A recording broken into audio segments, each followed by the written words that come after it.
Assalamualaikum, apa khabar anda semua di luar sana? Bersama dengan kami dalam Jom singgah. Singgah mana? Singgah sinilah, Okey. Ayaza. Jadi bersama saya Arif dan juga Dan saya Sabrina. yes, ini host terbaru kita lah untuk season kali ini. Jadi memandangkan bulan ni adalah bulan Ramadan, yes. Betul. Jadi kita nak berbicara tentang Ramadan, Betul. puasa dan amalan-amalan yang Amalan-amalan ataupun perkara-perkara yang berkaitan dengan bulan Ramadan ataupun ibadah puasa ya lah. betul. Okey, so untuk hari ini kita ada tetamu jemputan yang kita datangkan khas dari Fakulti Haji and Umrah Management ataupun Fakulti Pengurusan Haji Umrah. So guest hari ini bukan calang-calang, guest yang istimewa. So hari ini kita banyak orang kata akan kupas, berborak, sembang-sembang tentang isu Ramadan dan puasa. So untuk episod hari ini saya perkenalkan kita punya tetamu Ustaz Zaim dan Ustaz Nizam. So apa khabar Ustaz? Selamat datang. Selamat datang. Ya, baik. Puasa ni. InsyaAllah. Puasa. So kita dah puasa ke berapa sekarang Ustaz? Dah Di puasa dah Ramadan ke-13. Ramadan ke-13. Maksudnya di pertengahan lah. Betul, di pertengahan bulan 10 hari yang kedua ni maksudnya hari pengampunan ke macam mana? Okay, so kalau yang pertama tu hari permulaan kita lah. Baik. Permulaan kita maknanya kita punya puasa starting kita. Sekarang ni kita dah masuk ke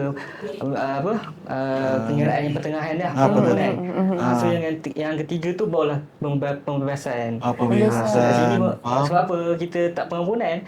Kat sini banyak berlaku ada waktu yang berlakunya Lailatul Qadar, ada yang berlakunya turunnya wahyu Nabi. Okey. Dekat situ lah. Baik, Ustaz, kalau sebelum kita nak pergi lebih jauh mengenai Lailatul Qadar, puasa dan juga sebagainya, jadi kita nak berkenalan lah sedikit berkaitan dengan Ustaz. Background, pendidikan, latar pendidikan macam mana boleh termasuknya dalam Fakulti Pengurusan Haji dan Umrah. Itu dia. Okey, boleh. Okey, baik. So, Assalamualaikum warahmatullahi wabarakatuh. First, pertama kali saya ucapkan terima kasih kerana sudi jemput kami berdua untuk jom singgah ni. Betul. Jadinya saya nak perkenalkan diri saya Muhammad Zaim bin Hussein ataupun boleh panggil Ustaz Zaim daripada Fakulti Pengurusan Haji dan Umrah dan bekerja dalam fakulti ni dah masuk ni dah 4 tahun dah. Oh, 4 tahun Ui, bersama. lama tu. 2022. Faham. Banyaklah asam, garam, pahit, manis semua ada lah. Manis lebih ke pahit yang lebih? Dia seimbang. Seimbang. Dia seimbang untuk kita ujian hidup kan. Betul. Jadi dia barulah akan rasa kehidupan kita tu macam mana. Baik. Kan? Jadinya dah 4 tahun dekat sini dan selama saya dekat 4 tahun sini banyaklah perkembangan yang berlaku dalam fakulti ni daripada tak ada diploma, daripada tak ada degree dah ada degree, sekarang dah ada master, sekarang dah ada PhD. Okay, ini total ada berapa program dalam fakulti sekarang ni? Asalnya dulu kan ada Jepun. Di TMJ yang dulu panggil. Tapi sekarang dah tutup itu, fokus pada diploma jumrah lah. Faham. Sekarang ni dah ada diploma jumrah, diploma ada degree, ijazah dengan master. PhD on the way. Jadinya nampaklah perkembangan haji umrah ni makin besar. Makin besar, makin banyak peluang untuk orang-orang yang kat luar sana tu nak sambung ke peringkat yang lebih tinggi. Okay, dan nak kata macam mana saya masuk sini sebenarnya rezeki jugalah. Tahun 2022 tu lepas habis PKP tu lah. Habis PKP tu habis 2022 ada satu job lah. Faham. Masa tu kita tak tahu ada job, ada kerja mengajar haji umrah kan. Kebetulan masa tu saya baru balik daripada umrah. Masa tu bawa jemaah. Lepas tu tiba-tiba tengok ni juta apa ni ada yang ngajar lecture haji umrah. Try lah masuk. Lepas tu interview dan sebagainya. Kat situ barulah saya masuk, baru saya tahu ada diploma haji umrah. Sebenarnya saya tak tahu Faham. ada diploma haji umrah. Maksudnya dalam bidang haji dan umrah ni memang bidang yang Ustaz suka lah maksudnya. Betul. Betul. Dia ada salah satu cabang daripada pembelajaran pengajian saya, sebab saya daripada ijazah sarjana muda syariah. Oh, Syariah dekat daripada Universiti Islam faham. Sultan Halim Shah. Dekat Kedah tu lah. Faham. Jadinya dia Berkaitan lah maksudnya. Berkaitan lah. Dia Faham. melibatkan pertanyaan pasal apa yang berlaku, hukum apa yang berlaku dekat Mekah, kat Madinah, dan apa-apa yang dan ada pengalaman sikit untuk nak kongsikan. So itu antara sebab yang macam okey, menarik. Menarik. Dan lepas tu barulah saya dapat subjek-subjek yang saya perlu ajar, dan subjek-subjek yang perlu ajar tu semua dah berkait dengan apa yang saya belajar dan apa yang saya hadapi kat dunia kerja dengan dunia pembelajaran. I see. So tengok kat sini Ustaz Zaim ada orang kata banyak pengalaman dengan IUC, daripada ada diploma saja, betul. sekarang orang kata dah ada master Haji Umrah. Betul. Okay. So thank you Ustaz Zaim atas orang kata introduction-nya kan. Pengenalan. Tu untuk kita punya guest yang pertama. So untuk Ustaz Nizam, maybe boleh kenalkan diri dekat kita punya viewers. Bismillahirrahmanirrahim. Assalamualaikum warahmatullahi wabarakatuh. Nama Muhammad Nizamuddin bin Mak Zulkifli lah. Selalu dikenali sebagai Ustaz Nizam lah. InsyaAllah. Alhamdulillah, saya di Fakulti Musa Haji Umrah sebagai pensyarah Al-Quran dan juga bahasa Arab. Alhamdulillah. Jadi saya merupakan daripada pensyarah yang pertama yang ada jawatan daripada Al-Quran di dalam fakulti tersebut. So, sebelum ni memang tak ada lah Al-Quran ni silibus daripada Al-Quran, tetapi disebabkan kebanyakan daripada pendaftaran intake ini, kami melihat kepada pelajar-pelajar ni ramai di latar belakangnya daripada sekolah tahfiz. I see. Jadi bila mana fakulti ni nakkan pensyarah daripada Quran untuk supaya mereka ni daftar di Dumai, mereka tidak hanyut tanpa Quran. Kita teruskan dengan Quran dan dibudayakan Al-Quran dalam fakulti, dan kita pun ajar mereka untuk nak jadikan sebagai guru Quran. Untuk mereka ni bila mana satu hari nanti akan menjadi mutawif, mereka akan menunjuk diri sebagai seorang ustaz dan ada kredibiliti apa orang yang bawa sebagai Al-Quran tersebut. Okey, baik. Okey. Jadi maksudnya latar belakang pendidikan ustaz pun Jadi latar belakang saya pun daripada ijazah sarjana muda dakwah dan pengusaha Islam di USIM, Universiti Sains Islam Malaysia. Saya juga alumni USIM juga. ya ke? Betul. Jejak kasih ke apa ni? Okey, Dari dakwah tadi FKP. Saya pun FKP juga. Saya counselling. So macam kita tahu sekarang ni dah orang kata fasa kedua. Betul, ada Ustaz Zaim kata fasa pengampunan. So ni boleh Ustaz Zaim orang kata huraikan apa yang dimaksudkan dengan fasa pengampunan tu. Okey, baik. So sebelum tu kita kena tahu dulu apa itu puasa. Sebab apa? Kita kena tahu apa itu puasa, barulah kita boleh mendalami puasa tu apa. Dia sama macam kita solat. Kalau kita tahu solat je tapi tak tahu apa itu solat, itu susah. Kosong lah. Kita buat saja tapi tanpa ada satu matlamat apa yang Allah nak beritahu pada kita. Jadinya kalau apa kita kena tahu, puasa dari segi bahasa adalah menahan. Dari segi istilah adalah menahan daripada makan dan minum bermulanya terbitnya fajar sehingganya tenggelamnya matahari. Atau itu adalah definisi untuk dari segi bahasa dan dari segi istilah. Jadi kenapa puasa ni berlakunya yang Allah turunkan kepada kita hanya 1 bulan saja. Hanya 1 bulan. Kerana itu adalah salah satu rukun Islam kita. Dalam hadis bunyan Islam ala khamsin syahadatun la ilaha illallah. Terbinanya Islam atas 5 perkara. Yang pertama mengucap 2 kalimah syahadat la ilaha illallah Muhammadur Rasulullah, wa aqimus solah wa atuz zakah wa hajju fil bait wa saumu fi Ramadan. Jadinya dalam hadis tersebut, itu adalah hadis dalam Sahih Al-Bukhari, yang hadis yang pertama sekali dalam 40 hadis 40 yang Imam Al-Bukhari terbitkan. Maknanya dalam hadis tersebut dalam 40 hadis tersebut adalah hadis-hadis utama yang perlu kita tahu. Jadinya itulah dalil yang di mana kita diwajibkan untuk kita berpuasa. So sebab tu kita kena kenal lah puasa tu macam mana. Okey, barulah kita akan tahu kenapa pengampunan dalam bulan puasa ni adalah yang paling banyak Allah akan dengar. Kerana yang pertama tu adalah sebab puasa ni adalah satu perjuangan. Perjuangan daripada apa? Daripada kita menahan diri dari makan dan minum tu dah utama-tama. Tapi yang halus ni, dari segi apa? Dari segi hati kita, dari segi orang sekitar kita, dari segi amalan kita, dari segi ibadah kita. Adakah kita sedar sebab apa orang sekarang hanya tahu tahan makan dan minum sahaja. Sedangkan Nabi Muhammad SAW dia berbuka hanya buah tamar dan segelas air sahaja. Sebab dalam puasa ni masyarakat hanya akan fikir makanan ataupun fikir pasal diri sendiri. pakai diri sendiri, betul. Tak fikir pasal orang lain lah. tak fikir Orang lain dia susah ke, orang lain miskin ke, lantak dia lah kan. Betul. Tapi Nabi Muhammad hanya buka tu saja kerana kita hanya nakkan hasil pada makanan, tapi bukan hasil daripada apa yang Allah nak bagi kepada kita. Kerana dalam hadis beritahu ada dua kegembiraan yang Allah berikan kepada kita.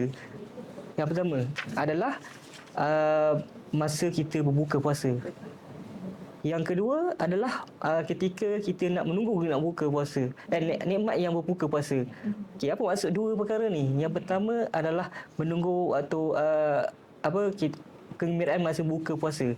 Maksudnya kat sini adalah kegembiraan kita berpuasa tu adalah kita dapat menahan daripada pagi sampai petang. Sekarang ni kita tahan kan? Tapi masa kita buka puasa nanti kita akan rasa seronok. Kenapa? Akhirnya hari ni saya dah habiskan puasa saya pada hari ini. Ustaz, just nak tanyalah soalan spontan kan. Macam mana kita nak kontrol time buka puasa tu? Macam kan nafsu membuat-buat macam nak makan ni nak beli tu lah kan. Jadi kat bazar Ramadan beli macam ni lah kan.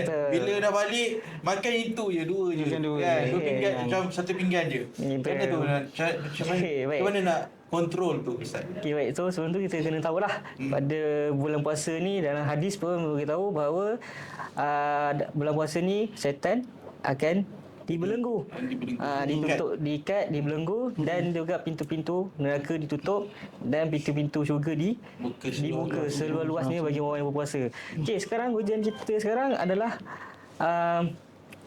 syaitan tak ada. Yang tinggal apa? Kita je lah. Hawa nafsu lah. Faham? Hawa nafsu. Okey, jadinya kalau kita banyak bazir dan sebagainya cakap syaitan. Sebab syaitan dah kena ikat lah. Yang kita hadapnya adalah apa? Nafsu. Jadi dekat situ saya pun pernah alami, semua akan alami. Sama masuk ke bazar kan, masuk ke bazar, itu nak ambil ni, Tengok kambing kodoh. so random ambil tu. Sampai sahab masa buka lalas minum air je dah kenyang. Betul. Jadinya cara kita nak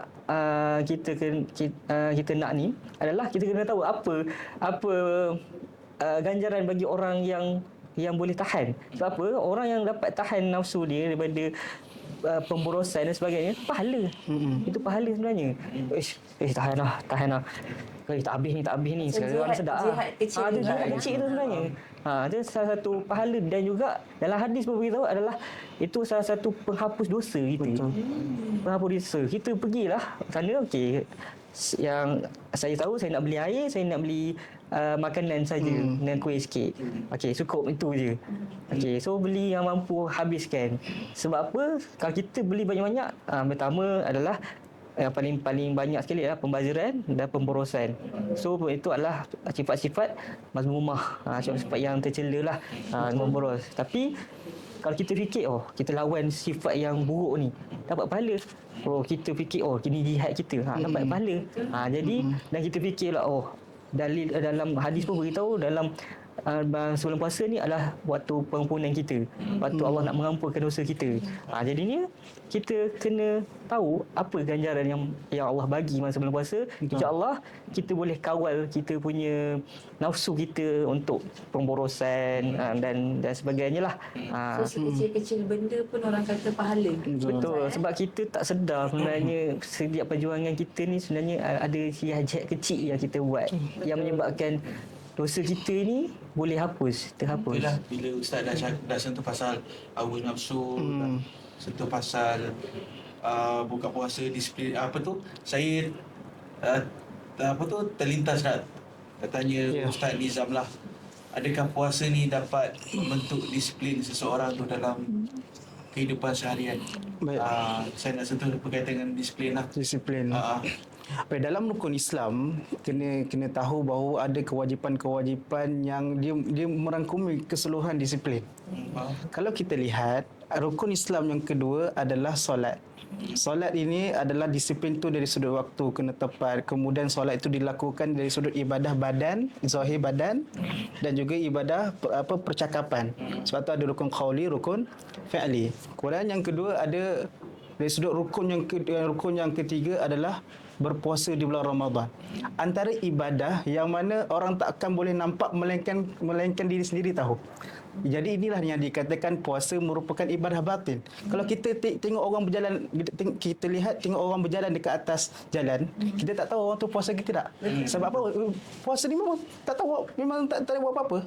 Hanya diam sahaja, tahan. Memang pahalanya adalah tahan daripada pagi sampai ke buka puasa. Jadi dia dari sudut ibadahnya tu dari sudut hatinya. Bagaimana lawan hawa nafsu, bagaimana lawan sabar, bagaimana lawan daripada sudut maksiat, bagaimana bertahan dari sudut itu, dari sudut ini. Sebab tu dinamakan puasa boleh untuk kita melawan disiplin kita ataupun kita menegakkan disiplin kita dari sudut hawa nafsu. Sebab kita tahu nanti bila mana kita dah sampai satu tahap ujian itu akan datang kepada kita, contoh dari sudut kekayaan, dari sudut makanan minum, dari sudut kita masa yang senang. Dan benda tu semua kalau kita tak merawat dari sudut hawa nafsu berpunca daripada bulan Ramadan, maka sedihlah seolah-olah kita hanyut macam tu saja. Sebab itu bulan puasa ataupun puasa ini merupakan ibadah batin. Kemudian ada apa lagi, ibadah kewangan. Itulah namanya zakat. Jadi ibadah zakat itu ibadah yang keluarkan melalui duit, melalui harta. Melalui harta. Sebab itu dalam bulan Ramadan adanya kita kena wajib untuk orang Islam keluarnya zakat fitrah. Mengikut kepada situasi orang tersebutlah dari sudut harta bendanya lah. Kemudian yang paling keistimewaannya adalah rukun yang paling kemuncak sekali adalah haji. Hajilah yang mengumpulkan semua ibadah badan, semua ibadah perbuatan, semua ibadah pengucapan, semua ibadah batin, semua ibadah kewangan. Semua. Sebab itu haji syarat dia mesti man istata'a ilaihi sabila. Mesti orang yang berkemampuan saja yang wajib. Ustaz, kalau macam saya lah kan, contoh kalau saya tak berkemampuan daripada segi kewangan, tapi saya nak pergi juga, macam tak boleh nak pergilah juga kan sebab duit tak ada. Apa yang benda yang boleh ada tak amalan-amalan yang setara ataupun boleh menggantikan ibadah haji tu? Sebab kita nak pergi tapi dari segi kewangan tak ada. Macam mana tu? Kalau amalan-amalan dari sudut hadis tu memang tak adalah. Cumanya ibadah itu memang hanya terdapat bagi orang yang pergi ke Mekah. Hanya pergi ke Mekah sahaja boleh dapat daripada ganjaran-ganjaran tersebut. Tetapi kalau orang tersebut dia mempunyai niat niat daripada awalnya lagi ada kesungguhan, kemudian dibantu orang lain dia bantu seolah-olah dia pun sendiri nak pergi haji padahal dia sendiri pun tak mampu. Boleh ke kita nak meraih simpati orang nak duit, boleh tak nak pergi haji? Boleh tak Ustaz? Asalnya memang tak boleh lah. Sebenarnya memang tak boleh. Tetapi andai kata memang Allah Ta'ala memang kehendaki atas semua itu berlaku, pasti akan dipermudahkan urusannya untuk dia pergi ke haji. Dan haji ini tak semua orang akan pergi. Memang Allah Ta'ala memang akan pilih. Selected lah. Yang menjadi tetamu di sana. Ya, betul. Jadi andai kata kalau puasa kita pun tak lepas, bagaimana kita nak pergi ke haji? Sedangkan nanti kalau pergi ke haji, lagilah banyak hawa nafsu yang kita nak kena hadap di sana. Dengan dalam keadaan kita nak pergi berjalan di masyair lagi, kita nak bermalam di Mina, bermalam di Muzdalifah dengan ramai di hari Arafah dengan penuh ramai orang. Jadi kalau dekat situ tidak ada terbiah daripada bulan Ramadan, maka adakah kita boleh sampai ke sana nanti? Itulah kat sini orang kata bulan Ramadan ni bulan yang banyak mengajar kita. Betul. Dia bukan sekadar tahan lapar, tahan dahaga, tapi dia mendidik jiwa juga, Ustaz. Mendidik jiwa juga. So kalau kita tahulah Ustaz, bulan puasa ni orang kata bulan pesta ibadah, kan? Banyak beribadah. So kalau mengikut pemerhatian saya dan juga ustaz-ustaz jugalah, usually orang masyarakat kita ni contohlah 10 malam Ramadan pertama masjid penuh, kan? Betul. So tengok yang dah second quarter ni dah tinggal separuh tinggal separuh je. kan. So kat situ kita tak nampak konsistennya. So macam apa pendapat Ustaz? Macam mana kita nak orang kata nak istiqamah the whole month macam tu? Kiranya bila dah 10 malam yang terakhir tu lagi kurang orang. Lagi Tinggal kurang. Bilal je tinggal kat belakang tu. Bilal dengan imam je. Tinggal 1-2 saf je orang kata. Macam mana tu Ustaz? Baik, kalau dari sudut itu hawa nafsu masing-masing kadang-kadang tu. Dari sudut kemudian dia punya lifestyle dia dari sudut apa yang dibuat setiap hari. Kadang-kadang memang circle ini pun memain peranan yang penting. Ajak mengajak sama keluarga, kawan-kawan untuk memenuhkan masjid dan sebagainya. Tetapi kalau diri sendiri yang memilih untuk jauh daripada masjid daripada akhir nanti bulan Ramadan, maka itu merupakan yang sangat rugilah. Sedangkan dalam banyak daripada hadis Nabi SAW untuk kita mengejar malam Lailatul Qadar pada akhir-akhir bulan Ramadan. Nabi tak pernah sebut pada awal-awal Ramadan. Tetapi disebabkan apa? Disebabkan manusia ini tengah berenang dengan hawa nafsunya. Salah satunya adalah mereka nak sangat bergembira di hari raya. Sebab tu nak pergi shopping, dengan nak beli mercon lagi, dengan nak mencari cuti kerja lagi, dengan nak siapkan semua kerja pada awal-awal lagi. Kemudian baru mereka nak fikirkan hal dunia, sedangkan ibadah mereka banyak terabai. Jadi kat sini kita lihat agak kesianlah dan merugikan bagi mereka yang penuh sangat dengan kerja, dengan contoh dengan siapa yang belajar di sekolah, sibuk dengan sekolah mereka, tetapi mereka lupa bahawasanya banyak juga kelebihan-kelebihan orang yang mengejar pada malam Lailatul Qadar tersebut. Itulah bila Ustaz dah sebut pasal Lailatul Qadar kan. Jadi saya nak tanya Ustaz Zaim lah, apa pengertian sebenar Lailatul Qadar tu, dan selalunya orang kaitkan dengan 1000 bulan. Jadi boleh tak Ustaz uraikan sedikit tentang 10 malam yang terakhir tu? Okey, baik. Lailatul Qadar. Lailatul Qadar adalah salah satu bulan yang hanya ada di dalam bulan Ramadan sahaja dan tak ada di mana-mana bulan sekalipun. Dan Lailatul Qadar ni adalah bulan yang kita boleh katakan macam kita pergi sembahyang Masjidil Haram. Kalau kita pergi Masjidil Haram, berapa ganjaran yang orang tu akan dapat, iaitu 100,000. Man solatu fi Masjidil Haram, dia akan dapat 100,000 kebaikan. Tapi siapa yang pergi ataupun buat ibadah di Masjid Nabawi sebanyak 1,000 ganjaran kebaikan. Dan yang ketiga, Masjid Al-Aqsa lah, Baitul Maqdis tu sebanyak 500. Jadinya dalam hadis yang lain pun Nabi beritahu, janganlah kamu susah payah mencari masjid melainkan 3. 3 masjid ni kena usaha untuk sampai ke sana. Okey, Masjidil Haram, Masjid Nabawi dan Masjid Al-Aqsa. Okey, apa kaitan yang saya nak dengan Lailatul Qadar? Lailatul Qadar, malam Lailatul Qadar dia memberi kita apa? Ganjaran 1000 bulan. Kan? Tapi kita tak tahu waktu bila 83 tahun. 83 tahun. Tapi kita tak tahu mana satu. Tapi yang adanya orang akan cakap, kau kena cari waktu ganjil. Kalau untuk cari kena.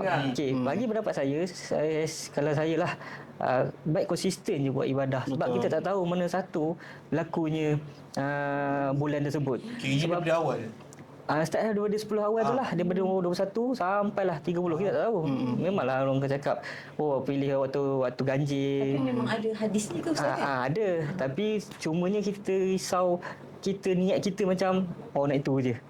Kita lupa. Lebih baik kita teruskan. Sebab dalam hadis tu hanya nak beritahu kita tanda. Nak tanda bila berlakunya Lailatul Qadar. Tapi cumanya daripada konsep iman kita kena konsisten untuk kejar waktu Lailatul Qadar. Itu bila Ustaz bercerita tentang nak mencari malam Lailatul Qadar. Cumanya apa amalan yang terbaik 10 malam yang terakhir tu? Banyak. Yang tu terlalu banyak. Kalau boleh Ustaz boleh sharekan. Sekecil pun tetap dapat satu ganjaran 1000 malam tu. Dia sama macam saya cakap ni kat Masjidil Haram. Bayangkan sedekah RM1 dapat 1,000 kebaikan. Uish, Allah Akbar. Itu yang Allah janjikan, siapa yang dapat pergi ke kota suci Mekah buat ibadah kat situ, bagi orang 1 riyal kat fakir miskin pun 1,000. Samalah macam berlakunya Lailatul Qadar. Lailatul Qadar kita konsisten bersedekah. Contoh kita sedekah, konsisten bagi sedekah. Dan sedekah ni dalam hadis pun kita tahu dia tak akan mengurangkan harta kita, tapi Allah akan menambahkan harta kita. Cumanya kita tak tahu sejauh mana Allah nak bagi kepada kita. Jadinya kita bagi contohlah 21 hari bulan kita bagi bagi RM10. 22 bagi sikit RM5. Tak kisah aku berapa kan. Janji bagi. Tak tiba-tiba dapat kena pula waktu dia bagi RM10 tu dapat RM1,000 satu apa? Dapat pahala dia banyak. Macam tu. So solat fardu, solat banyak kan, solat sunat tu dia penting kan. Solat sunat dan solat hajat, solat taubat. Sebenarnya itulah waktu-waktu yang paling sesuai sekali dalam bulan Ramadan. Sebab apa? Syaitan dah tak ada, hanya ada tinggal nafsu kita. Dan puasa ni pula adalah waktu pengampunan kita. Dan itulah sepatutnya kita manfaatkan. Dan juga itu antara ibadah yang kita boleh buat untuk konsisten untuk 10 malam yang terakhir. Kita sedang melawan dengan hawa nafsu sajalah. Betul. So jangan salahkanlah. Contoh, aku tak puasa. Syaitan yang salah. Apa tu syaitan yang salah? Kan syaitan dah kena ikat. Maknanya di orang tu lah yang menyebabkan orang tu tak puasa. Individu sendiri tak puasa. Jadinya kalau untuk jawab ibadah, banyak ibadah yang kita boleh buat, sekecil-kecil ibadah sekalipun. Yang penting dan juga selawat. Selawat tu jangan lupa, berzikir pada waktu malam, qiyamul lail, tahajud. Itu antara ibadah yang dan juga jangan lupa untuk mohon apa pun perkara yang kita nak. Sebab antara makbulnya doa pada bulan puasa. Dan antara banyak sebab apa, kalau kita melihat kepada hadis, banyak waktu-waktu yang makbul. Antaranya dalam Lailatul Qadar, sebelum kita nak buka kan, 5 minit buka, doalah apa kita nak. Itu banyak tempat-tempat yang kita boleh doa. Jadi itulah antara ibadah. Kita memang kena all out Ustaz Ya betul. Macam Sabrina cakap tadi, pesta ibadah. Betul, pesta ibadah. Sebab kan kita nak buat apa ni. Tapi cumanya sebab apa? Satu lagi lawan kita siapa je? Hawa nafsu je. Syaitan dah tak ada dah. So kita lawan diri kita sendiri. Kita lawan kita diri sendiri. Kadang contoh sahur. Kita sahur je. Kita kena lawan nak mayang tahajud kan. Sebab dah halang-halang dah tu. Kadang ada je yang sahur. Biar tapi lawan lah, kita cuba. Kita manfaatkan bulan puasa tu sebaik yang mungkin lah. Sebab apa, dalam hadis pun beritahu puasa ni adalah perisai pada kita nak melakukan perkara-perkara yang boleh membuat datangkan dosa kepada kita, insya-Allah. Jadi kita ada banyak knowledge kita dapat pada episod kali ni. Jadi sementara tu saya nak ambil kesempatan lah kat sini, sebelum kita nak mengakhiri kita punya episod kali ni, boleh tak Ustaz terangkan tentang haji dan umrah, fakulti pengurusan haji dan umrah. Sebab kita di awal-awal tadi kita dah sentuh berkaitan dengan program, tapi program apa yang ada di haji dan umrah dan bila intake-nya dan juga sebagainya. Baik. So untuk makluman semua, untuk pengurusan haji umrah, intake sekarang kebanyakan intake biasanya masuk dalam 3 kali intake besar, iaitu sesi Jan, sesi Mei dan sesi September. 3 sesi. Yang main lah, yang utama. Yang main dan juga program ni sekarang ni dah langsungkan fast track degree tu. Fast track sekarang. Dah mula untuk semester ni lah. Semester ni yang di mana diorang ni habis 3 tahun setengah. 3 tahun setengah. Tapi dia kena all out lah sikit. Sebabkan banyak syllabus dia nak kena kejar lah. Tapi itu antara program yang terbaru yang sedang berjalan. Sekarang ni kita ada diploma, ijazah, master, insya-Allah on the way mungkin PhD. InsyaAllah. Sekarang master dah ada, on the way insya-Allah.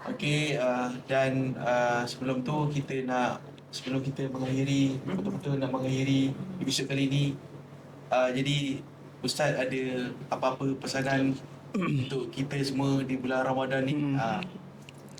Baik, antara pesanan yang saya boleh tujukan khususlah kepada anak muda lah. Khususnya kepada anak muda, kalau boleh janganlah buang masa.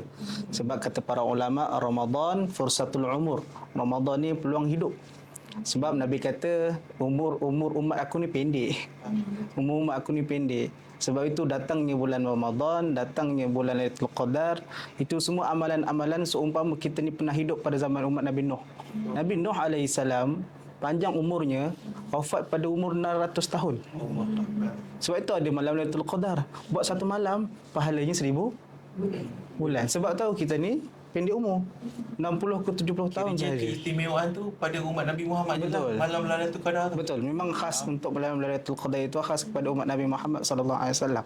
Sebab apa saya nak tunjukkan kepada anak muda, kebanyakannya anak muda saya lihat ada yang mereka ni jahil tentang ilmu fardhu ain. Ada yang mereka nak buat amal ibadah tapi mereka tak tahu macam mana cara nak buat. Kemudian mereka ni sibuk dengan main game. Tengok apa duduk lepak dengan kawan-kawan. Sedangkan dia tak tahu yang dia sekarang ni tengah duduk di bulan Ramadan. Pagi, siang, malam memang boleh penuhkan dengan amalan kebaikan.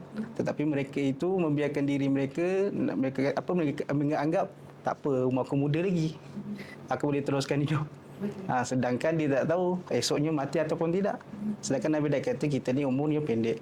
Jadi lagi-lagilah anak-anak muda yang tengah belajar, walaupun mereka sibuk dengan assignment, nak final exam dan sebagainya, tapi itu bukan masalahnya.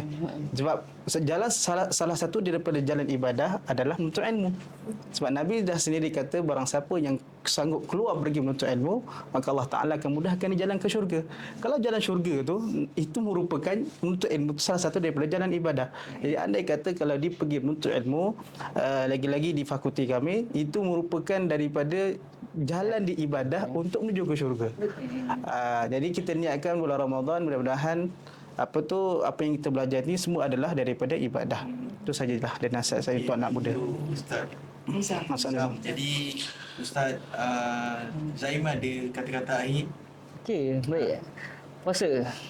Okey, jadinya puasa, manfaatlah puasa kita dengan sebaik yang mungkin, kerana banyaklah hadis dah beritahu, terlalu banyak hadis-hadis yang menyampaikan apakah kelebihan-kelebihan berpuasa, apakah yang kita boleh buat pada bulan puasa. Jadinya manfaatlah sebaik yang mungkin, kerana dalam hadis beritahu 3 ancaman yang malaikat beritahu pada Nabi Muhammad SAW. Yang pertama adalah apabila Ramadan bertemu ke Ramadan yang seterusnya tanpa ada pengampunan dosa. Yang pertama. Yang kedua adalah dia ketika mak ayah dia hidup tapi dia tak berbakti kepada mak ayah dia. Dan yang ketiga adalah orang yang tak berselawat atas Nabi Muhammad SAW. So 3 tu ancaman yang malaikat beritahu kepada Nabi Muhammad ketika Nabi Muhammad nak naik ke mimbar. Langkah 1 Nabi Muhammad sebut amin. Langkah kedua dia sebut amin. Yang ketiga langkah amin. Maka para sahabat pun tanya, apakah yang engkau aminkan? Maka itulah yang dia jawab, 3 perkara. Jadinya pastikan bulan Ramadan ni guna sebaik mungkin, minta keampunan sebanyak mana yang kita nak, kerana sebab bulan Ramadan ni adalah bulan pengampunan kita, bulan kita mentalbiah diri kita, bulan yang memberi sinar, mungkin boleh jadi ibrah kepada perubahan diri kita. Mungkin contoh masa sebelum puasa saya macam ni. Lepas puasa tiba slow nak tutup aurat, tiba dia rasa macam terlintas. Itu antara yang mungkin Allah boleh bagi kepada kita sebenarnya. Jadinya itu antara yang saya boleh sampaikan, dan juga manfaatkan, dan kalau rasa ada melepak ke sebagainya, hold dulu. Tunggu habiskan Ramadan dulu. Okey, barulah fokus yang lain ke dan sebagainya. Tapi fokus pada bulan puasa dahulu. InsyaAllah semoga kita semua ni mendapat pengampunan daripada Allah SWT. Semoga Allah melihat kita punya penat lelah kita berpuasa. Semoga kita ditempatkan di dalam syurga. Tapi dalam syurga ni ada satu tempat untuk khas untuk orang yang puasa yang dinama sebagai syurga Ar-Rayyan. cantik Itu nama. Ar-Rayyan namanya. Ar-Rayyan. Dan adalah hadis pun dah firman Allah dah hadis qudsi. Yang beritahu Allah beritahu Nabi Muhammad beritahu bahawa Allah telah tempatkan kepada siapa yang berpuasa dengan penuh keimanan, penuh ketakwaan, dia akan dimasukkan di dalam syurga yang dinamakan sebagai syurga Ar-Rayyan, insya-Allah. So itu saja pesanan kepada orang luar di sana, insya-Allah. Baiklah, terima kasih Ustaz Zaim, Ustaz Ya, Nizam. sama-sama. Jadi gitulah. Betul. Jadi kita akan akhiri apa tu orang kata akhiri saya berdepan ni sebelah pembina ni.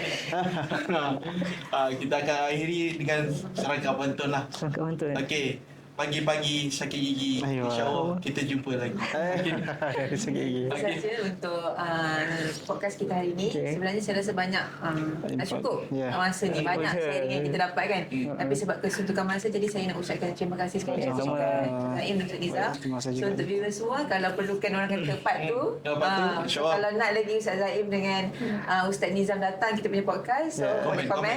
Komen. Okay. So kita akan arrange lah, kita akan jemput lagi. Baik, Okay, so insyaAllah. untuk hari ini itu saja. So kita jumpa lagi di episod akan datang. Saya akhiri dengan Assalamualaikum warahmatullahi wabarakatuh. Jumpa lagi. Bye.